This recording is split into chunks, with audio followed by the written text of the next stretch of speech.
Hola chicas, hoy esta semana vamos a revisar acerca de los procesos psicológicos básicos.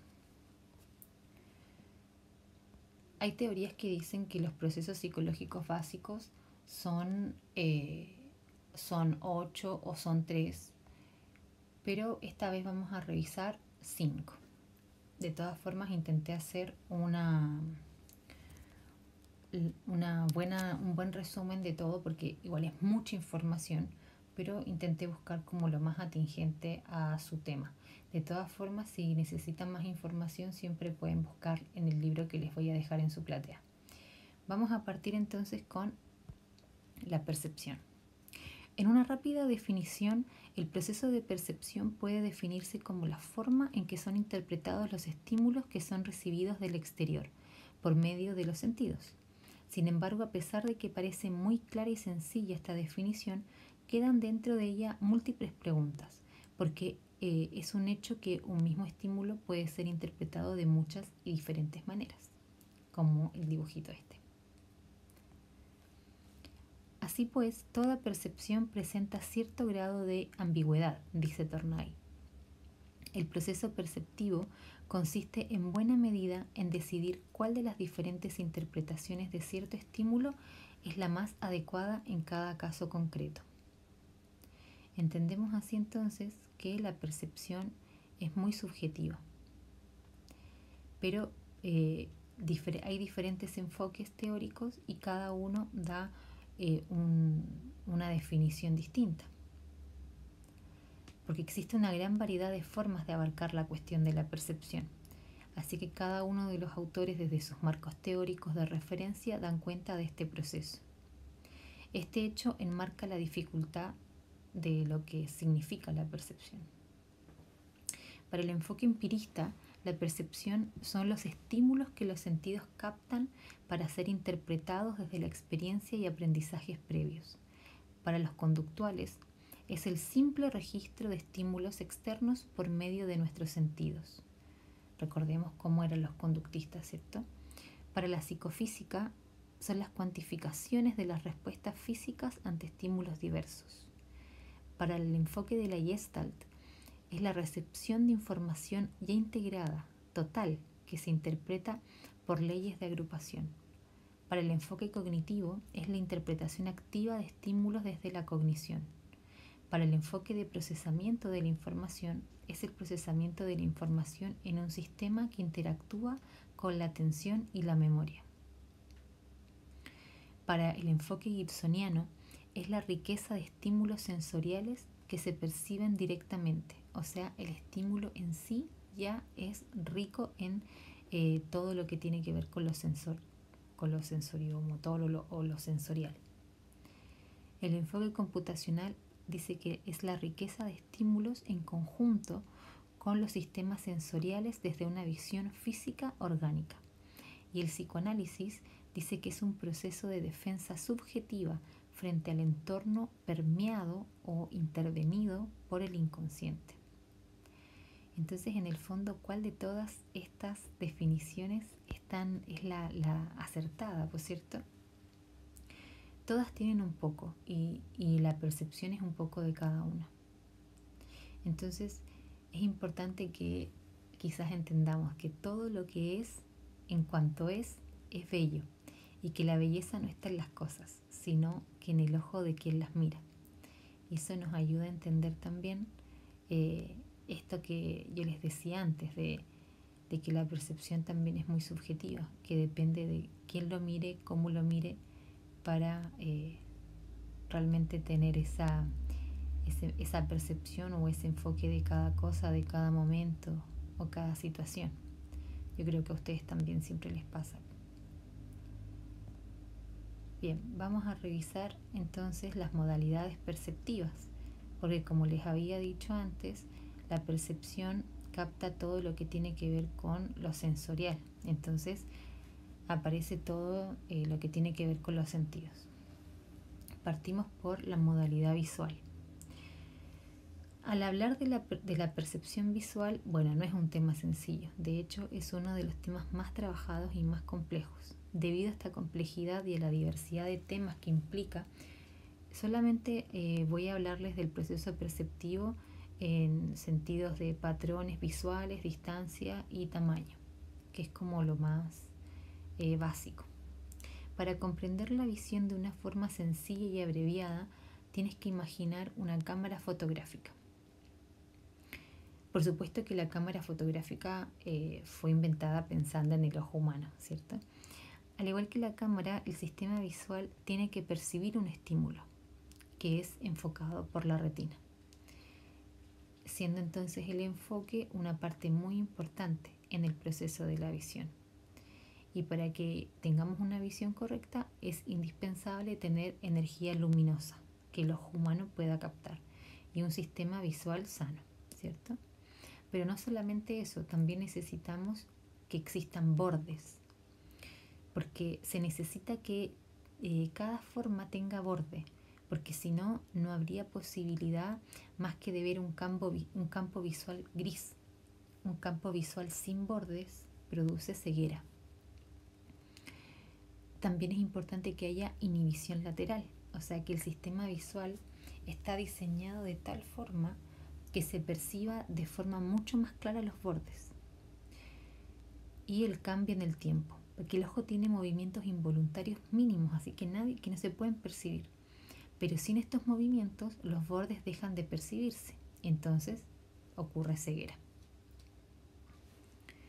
Como les decía, también es importante la distancia y el tamaño, que en el fondo percibimos las formas porque hay bordes y estos bordes provocan que el objeto pueda percibirse. Y respecto de la distancia y el tamaño, bueno, se nutren entre ambas. Porque aunque existen varios factores que influyen en la percepción del tamaño, algunos de ellos dependen de la distancia desde donde se observe y de la distancia entre los mismos. La forma de los objetos entonces es importante. Algunas formas se perciben mucho más grandes que otras, aun cuando éstas sean del mismo tamaño. El fondo que está detrás del objeto también funciona como punto de consideración ante el tamaño y la luminosidad también se toma como referencia de mayor tamaño. Pasamos a la percepción del olfato. Es una de las percepciones que se presentan más desde la experiencia del sujeto que desde el estímulo que se le presenta. Para Matlin y Foley, que citan a Trigg y Engen, en cuestión a este punto, dicen que el olfato está más estrechamente relacionado con las emociones, porque a veces un olor nos recuerda a una persona o una situación o un momento. A pesar de que la percepción olfativa es de las menos estudiadas en los estudios que se han realizado, se han encontrado muchas cosas interesantes y a continuación les voy a nombrar algunas, como por ejemplo la capacidad para identificar aromas es mucho mayor en las mujeres que en los hombres. Estas diferencias se muestran desde los primeros días de vida. La percepción del olfato está íntimamente relacionada con la memoria y el lenguaje. El olor humano también puede reconocerse. La madre a sus hijos, por ejemplo. Los bebés reconocen el olor de sus madres cuando estos han sido amamantados. No está completamente demostrado. Sin embargo, muchas investigaciones muestran que el aroma de una persona influye en el comportamiento de la gente. Como pueden darse cuenta, la percepción olfativa es un proceso bastante complejo que involucra una cuestión subjetiva, por un lado. ¿No les ha pasado que un aroma o un olor puede recordarte a un momento específico, ¿cachai? O una persona específica? Vamos a la percepción auditiva. Se han encontrado muchos puntos importantes en cuanto al desarrollo de la percepción auditiva en niños. Por ejemplo, un bebé recién nacido desde el primer día distingue sonidos y responde a los mismos. Además, discrimina las intensidades. La agudeza auditiva, sin embargo, no está desarrollada completamente al nacer. Esta se va desarrollando con el paso del tiempo y alcanza su nivel máximo a los 16 años de edad. Un bebé voltea hacia el lugar de donde proviene el sonido. Sin embargo, si este cambia muy rápido de lugar, el bebé tendrá dificultad para adaptarse a estos cambios y percibir el lugar de donde viene. Los bebés pueden discriminar diferencias muy pequeñas en la frecuencia de los sonidos. El bebé es mucho más sensible a este tipo de estimulación de lo que tradicionalmente se pensó. Bueno, efectivamente, a lo largo de estos cursos nos hemos dado cuenta que se creían muchas cosas de los bebés o de los niños que se han podido ir como desmintiendo con este nuevo acercamiento, ¿no?, de la ciencia. Dentro de la percepción auditiva tenemos la percepción del tono y el volumen. Cuando se escucha a una persona cantar, por ejemplo, se puede detectar cuando está fuera de tono. Si se está teniendo una acalorada discusión, se percibe si la persona comienza a gritar, es decir, percibimos el cambio de volumen en su voz. Por supuesto, todo esto se hace de forma automática, sin que haya una intervención de la propia voluntad. No es que uno piensa, cambio de tono, tengo que hacer un cambio de registro, qué sé yo. Matlin y Foley afirman que la frecuencia de un sonido es la principal determinante de nuestra experiencia perceptual de la altura tonal. Generalmente los sonidos de frecuencia elevada tienen un tono elevado y los sonidos de frecuencia baja tienen un tono bajo. Sin embargo, la relación entre la frecuencia y la altura tonal no es tan simple. Localización auditiva. Ahora bien, ¿cómo se logra identificar la dirección desde donde llega un estímulo auditivo? A esto se le llama localización auditiva, que es aquella capacidad que permite que únicamente con el sonido se identifique la localización del objeto que produce ese sonido. Percepción del sabor. En cuanto al desarrollo de la percepción del sabor en los niños, Angarita afirma que el bebé responde diferencialmente ante distintos estímulos gustativos, como el dulce, la sal, el vinagre, el ácido y el amargo. Sin embargo, al igual que en otros procesos, las investigaciones han mostrado que este proceso va desarrollándose con el paso del tiempo. Más adelante, la autora afirma que la discriminación gustativa del recién nacido es poco desarrollada y que la maduración desempeña un papel determinante en el establecimiento diferencial de dicho sistema. ¿Pero qué es el gusto? El gusto definitivamente no es el sabor, sino el proceso por el cual una sustancia química es transportada por medio de los diversos receptores que se encuentran en el sistema, casi todos en la boca, lengua y paladar, para que estos se encarguen de mandar señales al cerebro y se interprete finalmente el sabor. Como se mencionó anteriormente, el proceso de percepción del sabor guarda similitudes con el proceso olfativo. Así que vamos a mencionar algunos puntos. No se perciben de la misma forma todos los estímulos. Los umbrales de percepción de cada estímulo varían, pero en general no se necesitan grandes cantidades para percibir un sabor. El tiempo es una variable importante. No se requiere mucho tiempo para identificar un sabor. Para que se identifique la diferencia de sabor, según Matlin y Foley, se requiere de un aumento entre el 15 y el 25% de la sustancia. El fenómeno de adaptación también se da en el gusto. Si se presenta un estímulo dulce, por ejemplo, de forma constante, el sabor dulce disminuye en intensidad. La adaptación es un fenómeno que no se presenta tan frecuentemente, ya que al masticar los alimentos se distribuyen en los diferentes receptores, disminuyendo la probabilidad de adaptación.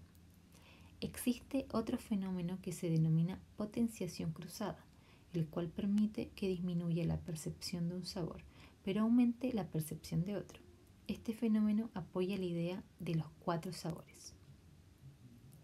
Finalmente, vemos la percepción táctil. Esta es el principal protector de nuestro organismo, la piel, ¿no? Protege del calor, del frío, advierte también por medio del dolor de posibles daños, pero también hace sentir una caricia, un abrazo, es decir, también crea vínculo. ¿Cómo funciona el tacto? Matlin y Foley lo abordan de la siguiente forma. El tacto incluye la sensación producida por la deformación de la piel, Esto es, la piel resulta ligeramente distorsionada al tocar o ser tocada por un objeto. De esta forma, la presión que se ejerce sobre la piel es importante para la percepción táctil. Ahora bien, el tacto puede ser un acto pasivo o activo, es decir, en el tacto pasivo, que los estímulos toquen la piel, y el tacto activo, que en el sujeto mismo, quien explora los objetos, se acerca a los estímulos. Esta es la percepción táctil. La percepción táctil tiene usos diversos. Uno de los principales es la percepción del dolor, de la temperatura y del movimiento. La percepción del dolor adquiere una vital importancia, ya que previene de daños al organismo, por lo que el dolor tiene un valor para la sobrevivencia. ¿Qué pasaría si no sintiéramos dolor? No podríamos detectar algo que nos hace daño. La tolerancia al dolor varía de persona en persona. Esto puede explicarse por diferencias orgánicas, que principalmente por factores subjetivos. El fenómeno de adaptación se da únicamente para los dolores débiles. En los dolores fuertes el ser humano no se adapta, o sea, no deja de percibirlo, ya que es una sensación, una señal de peligro. Respecto de la temperatura, el cuerpo la regula automáticamente y trata de establecerla en 37 grados. Si la temperatura baja, el cuerpo tiembla. Esto significa que el cuerpo está buscando calentarse. Por lo contrario, si sube demasiado la temperatura, el cuerpo suda, lo cual hace que la piel se enfríe. La percepción táctil también interactúa con los sentidos, sinestésico y vestibular, para determinar el movimiento, la aceleración y la orientación. Tanto en la percepción del movimiento como en la aceleración y la orientación se presenta como ayuda. De hecho, las personas se guían mucho más por la visión que por los sentidos sinestésicos y vestibular. Se cree que la información táctil es transformada en imágenes, de ahí la importancia de esta interacción. Bueno, sin duda muy interesante cómo se percibe, ¿cierto?, desde lo sensorial. Qué importancia tiene permanentemente para nuestra vida, para nuestra sobrevivencia. Vamos a ver ahora la atención.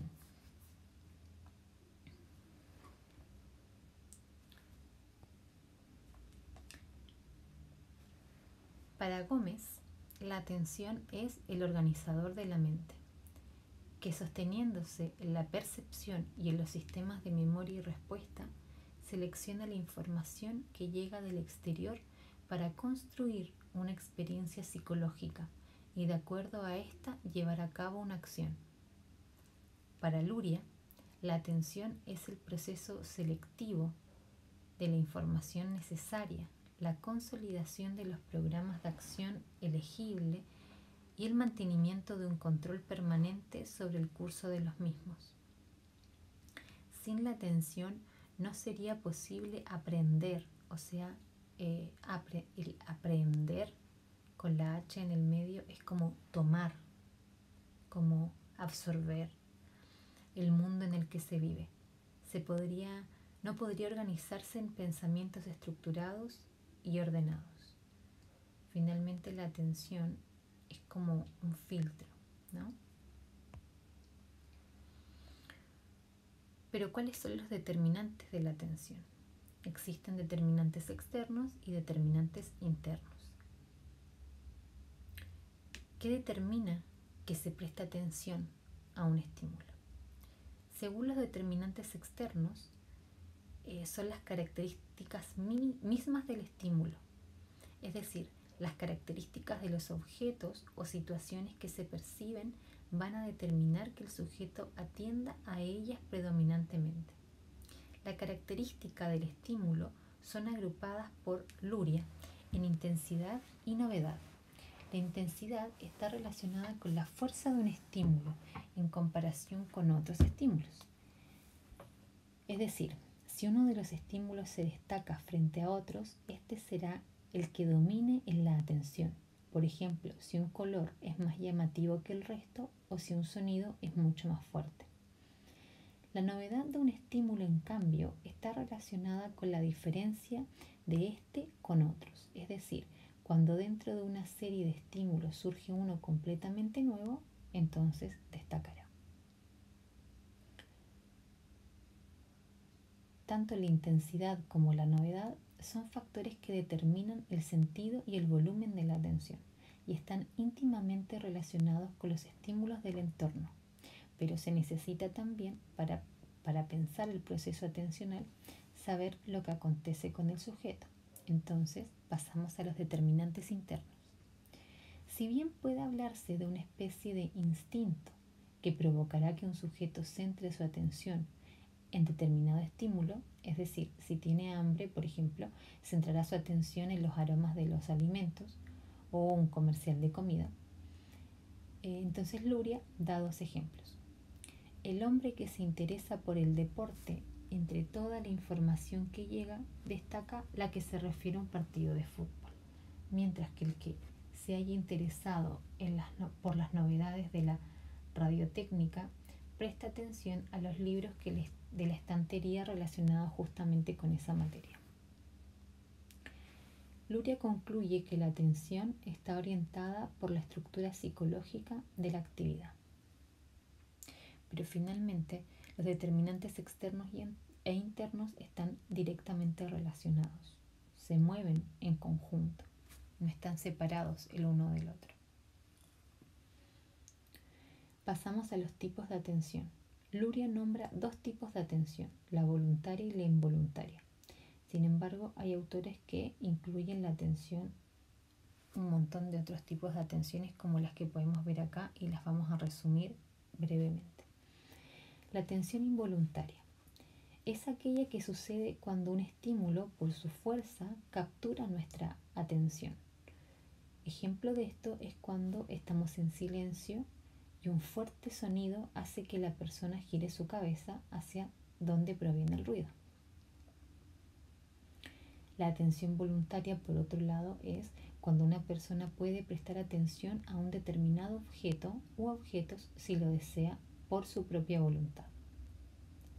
Desde la teoría histórico-cultural, Luria, tal como Vygotsky, explica la atención voluntaria como producto de un complejo desarrollo sociohistórico. También hablan de la atención habitual, que está relacionada, como su nombre lo indica, con los hábitos y actividades de los sujetos. Es decir, si parte de la idea de que una persona con un hábito determinado fijará su atención en un punto relacionado con ese hábito. Por ejemplo, un diseñador de modas prestará mayor atención a la ropa de las personas, el cómo la combina, cómo combina las telas, las texturas, etc. Es como a lo que está acostumbrado a prestar atención. Pero también la atención es un proceso en interrelación y está directamente ligado a diferentes formas también de comunicar y de los procesos cerebrales. Entonces, la atención y el razonamiento es fundamental. Definiendo el razonamiento como la acción de poner en conexión ideas que llevarán a una operación psicológica superior. En el razonamiento se requiere que la atención se fije en las ideas que son indispensables para poder lograr la conexión de ideas. En la atención y conciencia existen autores que relacionan la atención con la conciencia y la conciencia con la atención voluntaria e involuntaria. Es decir, se puede fijar la atención conscientemente en una serie de sonidos, por ejemplo. De esta manera, la conciencia se relaciona, al menos desde las posturas psicológicas positivistas, con la voluntad. Se diría entonces que hay estímulos que se atienden conscientemente y otros sin uso de la conciencia, que quizás podría ser la conciencia, la atención voluntaria e involuntaria. La atención y la inteligencia. Entendiendo inteligencia como la capacidad de dar respuesta frente a las circunstancias, haciendo uso de la memoria y el razonamiento para ello, pero incluso también de las emociones, para hacer frente a una determinada situación la selectividad de la atención juega un papel muy importante. Atención y emoción. Bueno, se entiende que la emoción juega un papel importante en la toma de decisiones y que es importante para todas las tareas que desarrollamos. La emoción puede actuar como apoyo para una tarea, como cuando tienes confianza en que vas a hacer las cosas bien, pero también como un bloqueador de la tarea, como cuando en un examen te sientes tan nervioso que te olvidas de todas las respuestas. De esta forma, una emoción negativa dificultará el proceso de memoria, de razonamiento y de inteligencia, y bloqueará la fijación de la atención en un determinado punto. Atención y acción. La acción pues está determinada por la atención que se da a la información estimular, pero también el logro o fracaso de la acción, que está relacionado con la forma en que se manifiesta la atención. La atención y la acción están también ligadas a las emociones y a la motivación, que también es parte de los procesos psicológicos básicos que vamos a ver más adelante. Finalmente, la atención y la voluntad. Podemos voluntariamente focalizar la atención en una tarea que se nos vuelve necesaria y a pesar de las condiciones del sujeto, por ejemplo, aunque tengamos sueño y no estemos dispuestos a hacerlos, enfocaremos la atención en terminar un trabajo escolar, a pesar de que tengamos ganas de dormir. Entonces ahí es donde se liga directamente la atención a la voluntad. Yo presto atención a algo voluntariamente, que es hacer mi tarea. Pasamos entonces a la memoria.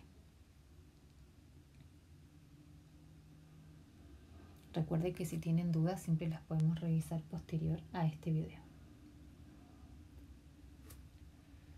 Entonces, desde la perspectiva histórico-cultural, Luria, Vygotsky y Smirnov estudian la memoria considerando sus funciones orgánicas y el desarrollo cultural que atraviesa el campo de la memoria. Se considera como un proceso constituido a través de relaciones y prácticas sociales, donde el lenguaje y la comunicación juegan un papel esencial en un proceso y producto de significados compartidos por la acción conjunta de los seres humanos en un contexto histórico.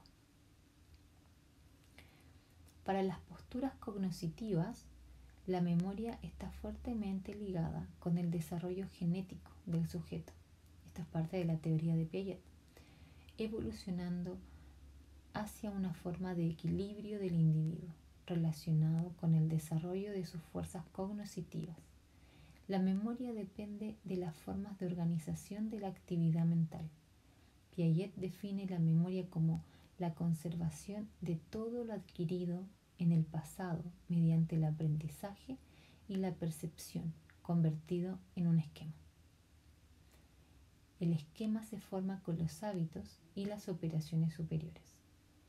Para las posturas conductuales, la memoria está ligada a la codificación, a la retención y a la recuperación de la información, y puede definirse como estructuras y procesos que permiten la entrada de información, codificación, conservación y mantenimiento de experiencias para una recuperación posterior.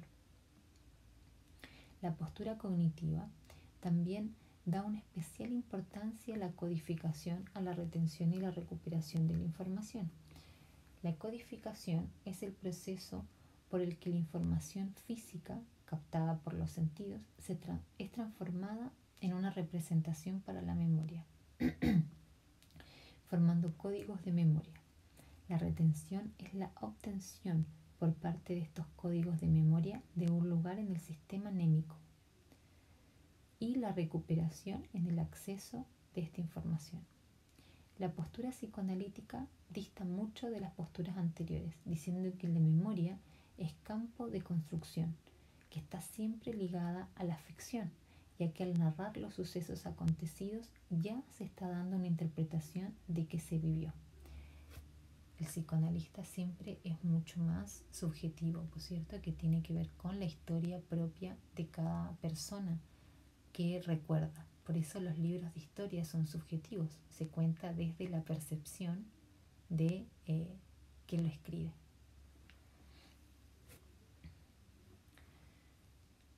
Fases de la memoria.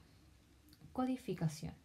Tenemos entonces estas tres fases, ¿cierto? Codificación, retención y recuperación, que es a lo que llegaron las teorías conductuales, cognitivas, cognitivistas. Codificación, proceso por el cual la información se transforma de una forma física en una representación de la memoria. La información codificada se llama código de memoria. Retención, proceso por el cual la información ocupa un lugar en el sistema. De esta manera, cualquier información que sea puede perderse, facilitando el olvido. Recuperación, tiene que ver con el acceso a la información que ha sido almacenada, lo cual dependerá del orden y de las estrategias de almacenamiento para acceder a ella.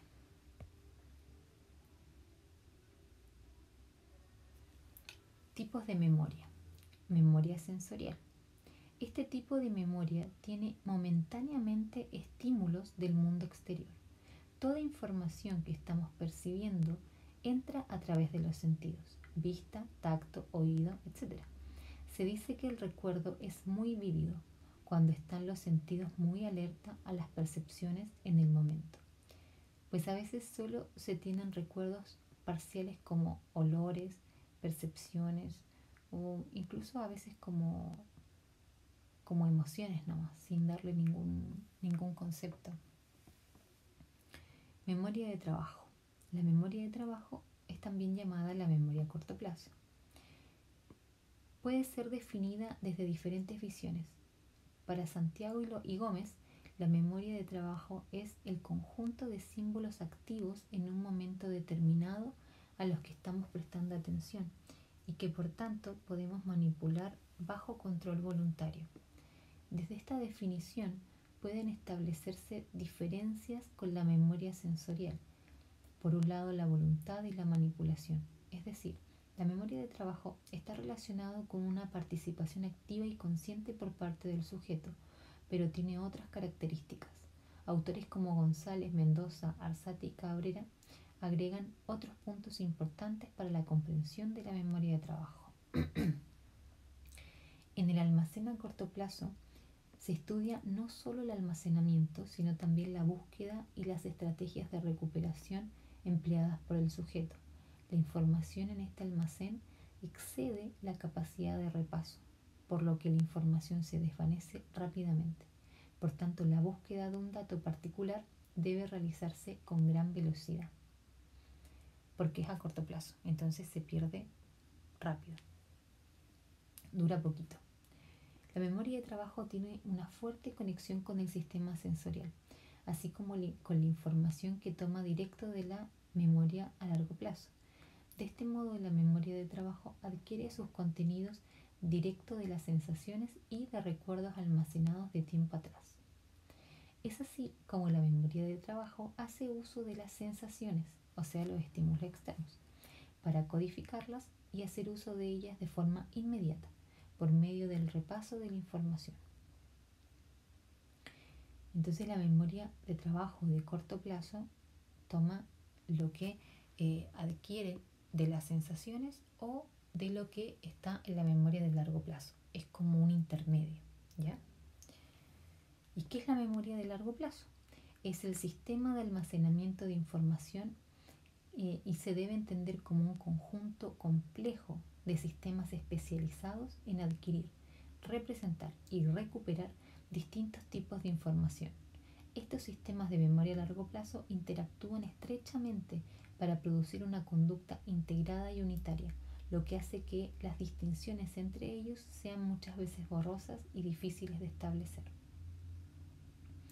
Está conectado con la memoria a corto plazo, transfiriéndose información de uno a otro lado. De este modo, la transferencia de información es importante en este proceso, pero también la recuperación de la misma. Como se pueden dar cuenta, la memoria es una forma de procesar la información, más que un simple almacén de datos. ¿Pero para qué sirve? De esta forma, la memoria a largo plazo funcionaría no solo como un almacén, sino como una forma de organizar la realidad en la que el olvido forma parte de este proceso.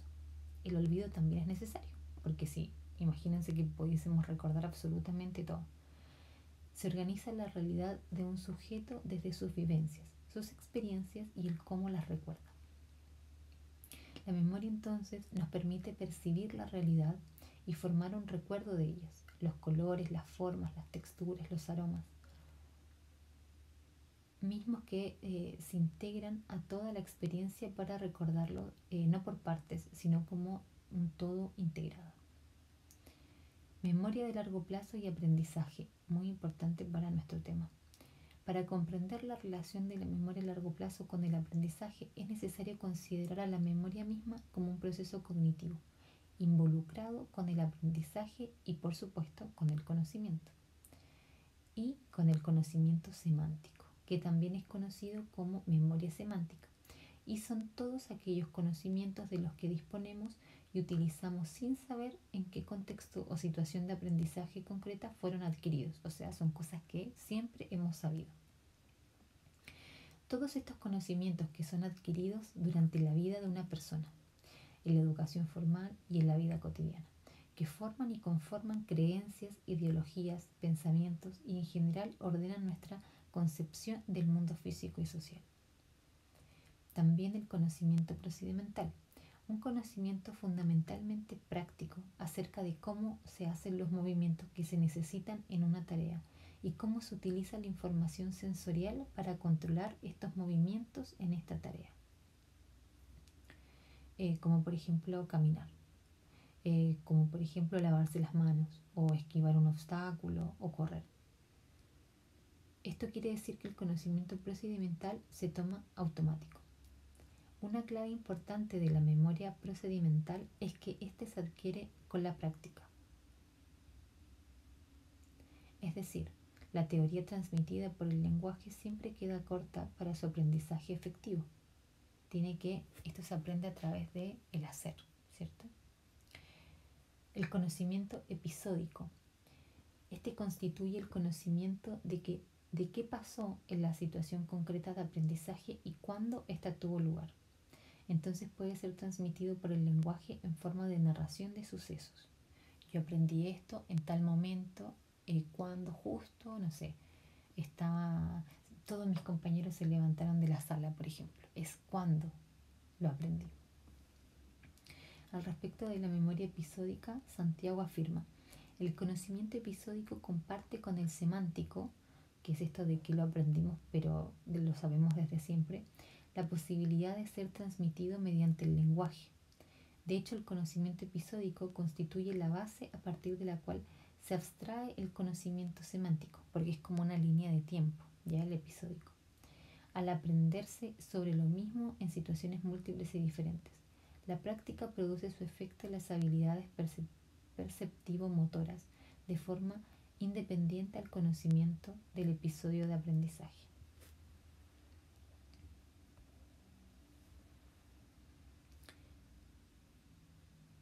Entonces ahora, sabiendo todas estas formas de memoria, vamos a pasar a la emoción. La emoción es bastante compleja, tiene varias definiciones, pero Martínez afirma de forma muy sencilla que las emociones representan complejos estados psicológicos que muestran un índice de valor atribuido a la ocurrencia de un acontecimiento. Son entonces representaciones de estados psicológicos, pero no solo los representan, sino también ayudan a darle un valor determinado a un acontecimiento. La emoción sería una muestra de algo más profundo, pero ¿de qué? Hay que ir descubriéndolo poco a poco. La emoción es un proceso anterior a la conciencia, ya que esta es un producto relativamente reciente de la evolución de nuestra especie. En este sentido, la emoción fungiría o significaría también como un proceso adaptativo, es decir, la emoción permite hacer frente a las situaciones del entorno. Estas ideas pueden parecer muy obvias, pero hasta antes de las teorías de la evolución de Darwin, ¿se acuerdan que lo vimos el semestre pasado? Se pensaba que las emociones eran más bien un estorbo para el sujeto, que de alguna forma como que no los permitían actuar o razonar de manera adecuada. Por eso decían que las mujeres éramos más emocionales. Pero Darwin comprueba que las emociones son una forma de valorar funcionalmente la conducta y que éstas son indispensables para la adaptación. La emoción es un representante de una experiencia psicológica que se presenta de forma involuntaria y que ayuda al sujeto a darle un valor al acontecimiento vivido, de forma que éste pueda dar una respuesta a su entorno personal y colectivo, o sea, que se pueda adaptar. Pero ¿para qué sirven las emociones, cierto? Darwin descubre el papel adaptativo de las emociones y cómo éstas fungen o tienen un rol importante para el buen funcionamiento del ser humano. De aquí que una emoción puede ayudarnos en situaciones específicas, pero también es un proceso poco funcional. Por ejemplo, a la tristeza podemos atribuirle la función de conservación de recursos. Así, cuando tras un esfuerzo prolongado no hemos tenido éxito, se reduce el esfuerzo o se produce un alejamiento o retirada que prepara una posterior estrategia más adaptativa. Esta característica sugiere un mecanismo diseñado para conservar la energía y administrarla efectivamente. Sin embargo, en el caso de una fobia que puede aparecer, una fobia es un miedo muy intenso, que puede aparecer ante situaciones u objetos inofensivos, nos encontramos ciertamente ante una valoración desadaptativa y disfuncional. Respecto de las funciones interpersonales de las emociones, intrapersonales, tenemos 5, que ayudan a coordinar las respuestas de un sujeto en sus campos subjetivos, fisiológicos y conductuales, que ayudan a activar conductas que se encuentran inhibidas bajo otros estados emocionales del sujeto, que ayudan al organismo a enfrentar situaciones que requieren de una respuesta rápida, que ayudan al sujeto a adaptarse a los diferentes cambios de su entorno, que ayudan a dar una valoración determinada a los eventos que vive un sujeto. Y los interpersonales, o sea, los intra son internos y los inter son externos. Tenemos 2. Las emociones cumplen una función importante en la comunicación social.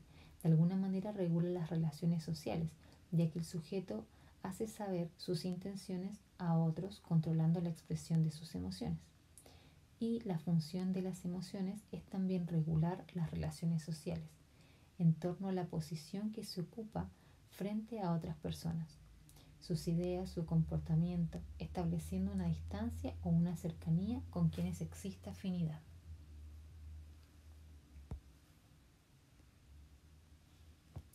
De todas formas, las definiciones de emoción es muchísimo y es muy largo. Entonces, como les contaba al principio, yo traté de resumir lo más que pude, pero que sea como suficiente como para poder entenderlo básicamente. Porque desde la emoción se desprende muchísimo lo que tiene que ver con el afecto, con el estado de ánimo, con el humor, con los sentimientos. Entonces, eso es como lo más básico. Ahora finalmente pasamos a la motivación.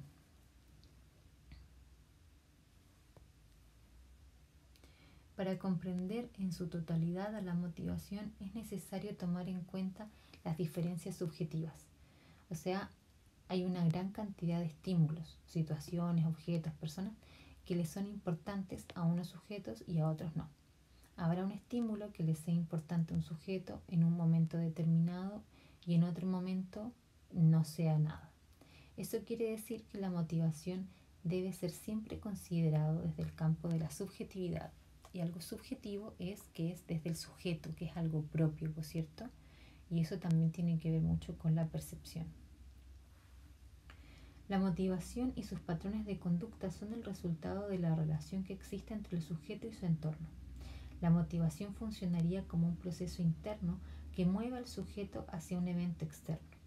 En este sentido, se puede diferenciar dentro del campo de la motivación los conceptos estado motivacional y rasgo motivacional.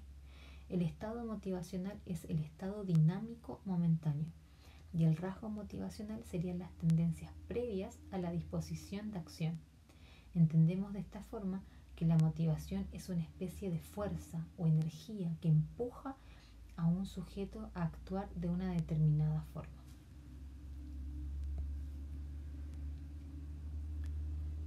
Para esto existen diferentes fuentes de motivación que nos inspiran o que nos invitan, ¿cierto?, a la acción. ¿Qué hace que un sujeto emprenda una acción? Algunos autores, pensando en la activación de una conducta, atribuyen a estas dos principales dos fuentes de motivación, que es la interna y la externa. La fuente interna es la que proviene del sujeto mismo. Las fuentes de motivación interna están relacionadas con cuestiones genéticas, de la historia de vida de un sujeto, así como una gran variedad de factores psicológicos y psíquicos. Algunos teóricos de la motivación atribuyen un factor importante a la historia genética de una persona y la relacionan con la evolución del ser humano y a su lucha por la supervivencia. Mientras que las fuentes externas, también llamadas ambientales, como su nombre lo indica, están relacionadas con estímulos e incentivos que se encuentran en el ambiente y que por sí mismos son llamativos para el sujeto y por lo mismo motivan a la conducta o a la acción.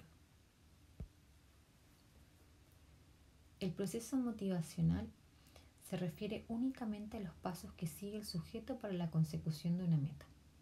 La motivación se encuentra estrechamente relacionada con la supervivencia y con el crecimiento en general, que puede ser considerado como un incremento exponencial en la probabilidad de que un individuo consiga los objetivos que persigue.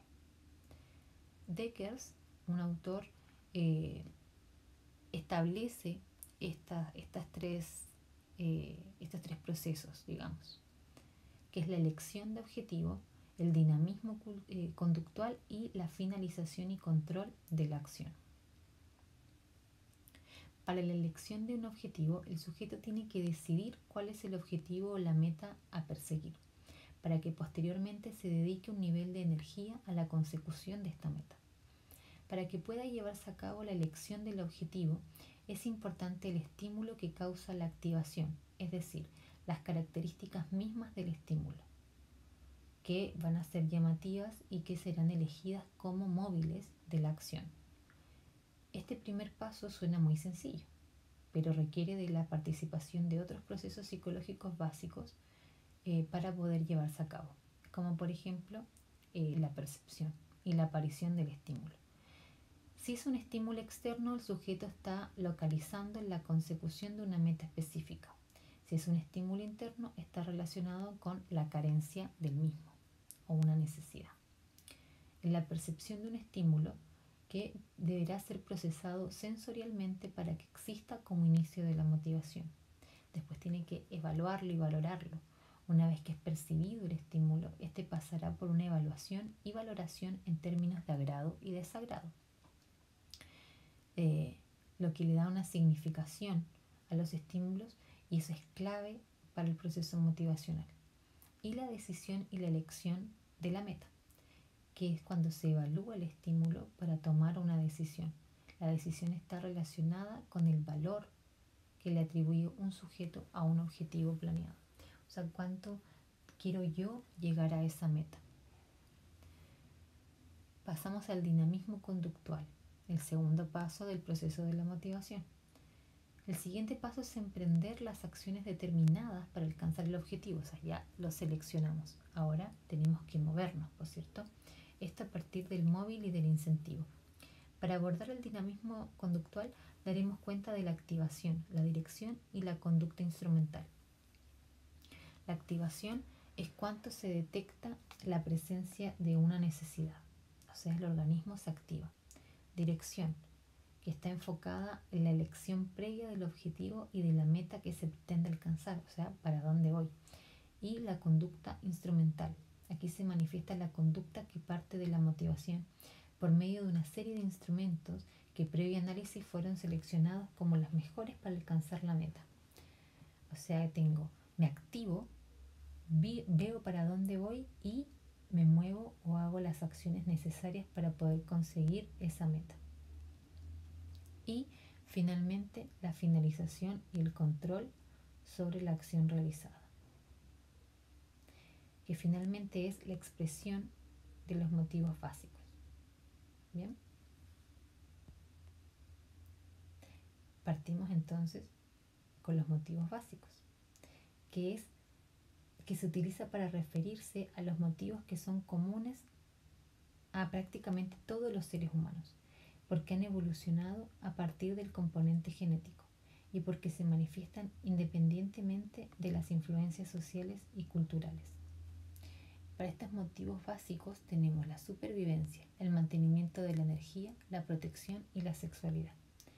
En la supervivencia nos dice que el organismo lleva a cabo una gran cantidad de conductas tendientes a la sobrevivencia y a la preservación de la especie. Para fines prácticos, pensemos que el sujeto, para sobrevivir, deberá mínimamente cubrir 3 puntos principales: el mantenimiento de su energía, que está ligado con el hambre, la sed y el sueño, su protección y sus preferencias sexuales. El mantenimiento de la energía se refiere a que está ligado al hambre, la sed y el sueño, es decir, son actividades imprescindibles para entender la supervivencia del individuo. Tanto el hambre como la sed y el sueño son indispensables para que un sujeto obtenga la energía suficiente para vivir y por lo tanto para llevar a cabo acciones y conductas como motivación. La protección. El miedo permite que un sujeto pueda tomar una acción rápida frente a un peligro, ya sea la huida o el ataque. La ira, por otro lado, provoca la acción del enfrentamiento ante una situación determinada. Finalmente, la sexualidad es la reproducción.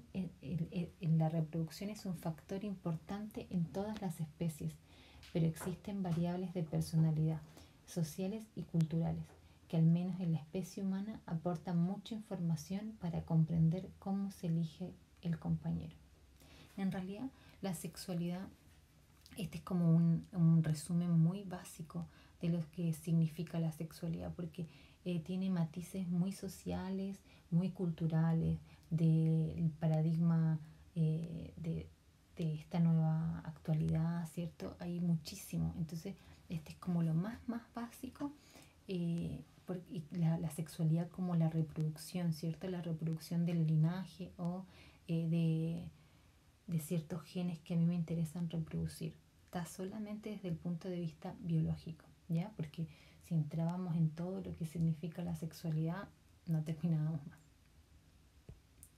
Pero también existen los motivos sociales, y es que el ser humano es mucho más que biología, es mucho más que instinto y naturaleza. Es por esta razón que los motivos sociales resultan muy importantes para comprender la conducta motivada. Y acá tenemos motivación de logro, motivación de poder, motivación altruista y motivación de afiliación. Como motivación de logro, Gómez y Martín definen la motivación desde la perspectiva de la tendencia relativamente estable hacia la consecución de éxito en actividades o situaciones que serán evaluadas en relación con algún estándar de excelencia. La motivación de poder es la búsqueda de ser parte de un grupo, pero desde el liderazgo del mismo, es decir, influyendo activamente en el pensamiento y emociones de quienes te rodean, entendiendo el liderazgo como el líder, que es aquel que guía el grupo, que transmitirá una serie de ideas y pautas de comportamiento. De esta forma, el líder sería aquel que está mejor posicionado que el resto del grupo. Es por esto que las personas orientadas por motivos de poder buscan siempre el liderazgo dentro de sus grupos. La agresividad es la característica constante, que no siempre es verbalizada o llevada a una conducta manifiesta. La agresividad se presenta como una imposición de ideas, que también es parte de la motivación del poder. La elección de carreras influyentes y las pertenencias prestigiosas, todo esto se relaciona a esta motivación de poder. La motivación altruista, que en términos generales es una conducta prosocial, que se refiere a las acciones o comportamientos que benefician y proporcionan bienestar a los demás y que se realizan de forma voluntaria. En particular, la motivación para la conducta de ayuda implica también una serie de acciones de carácter voluntario dirigidas a socorrer o auxiliar a unas u otras personas. Y finalmente, la motivación de afiliación, que se dice que es el interés de estar en grupo como parte de una especie y además para huir de la soledad, de la angustia de lidiar con los problemas por sí mismo, así como porque se busca la reafirmación por medio del otro, muy de redes sociales esto, su aprobación perteneciendo a un grupo determinado, pero también puede ser buscada la afiliación como forma de establecer vínculos significativos y crear en conjunto un entorno agradable. Tenemos la necesidad evolutiva de afiliación, el aprendizaje social y reforzamiento, y la angustia y la vergüenza. De cualquier forma, los motivos de filiación son necesarios para la vida de un ser humano. No hay posibilidad de vivir si no es perteneciendo a un grupo. El primero de ellos es la familia, que son los grupos que dan el soporte más simbólico. Bien, entendiendo estos 5 procesos básicos, voy a dejarles el cuestionario aparte para que ustedes lo puedan descargar. Así que eso, chiquillas, les dejo un abrazo y nos vemos.